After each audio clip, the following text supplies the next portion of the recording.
Good afternoon to you. This is the first video, I guess you could call newsletter, that I'm kicking out here today. It is Friday, August 23rd, literally my most favorite day of the year.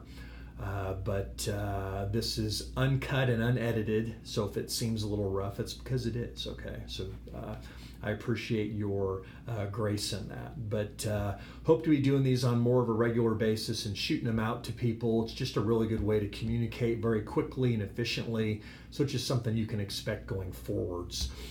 Today, we've got a real interesting day. As I'm looking here at the screen, we've got the Dow down 576 points. The S&P is off 67. NASDAQ off over 220. Small caps, Russell 2000 are down 40. So basically we're down in excess of 2.2% on the Dow. The NASDAQ at 2.75%. The Russell 2000, which is small caps, are down 2.6. Interesting things going on in the Treasury market. We've got the 5-year Treasury. The yield is at 1.4%.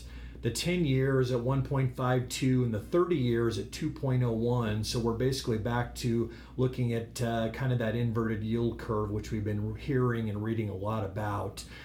Jay Powell today, God bless him, by the way.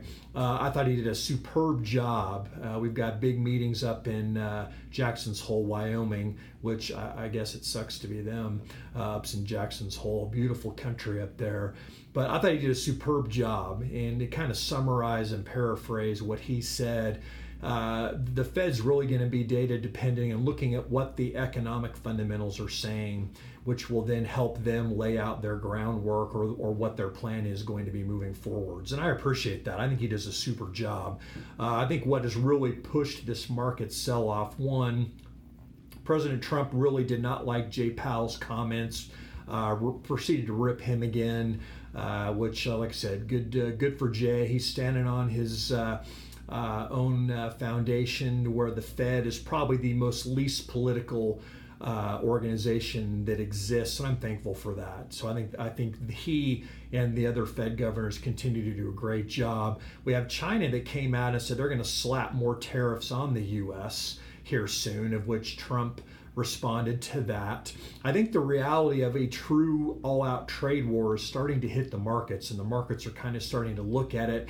I think they kind of were betting on the come that something would be resolved. I think we're probably saying something may not be resolved in the near future. I think long shot, we see something before Christmas, honestly.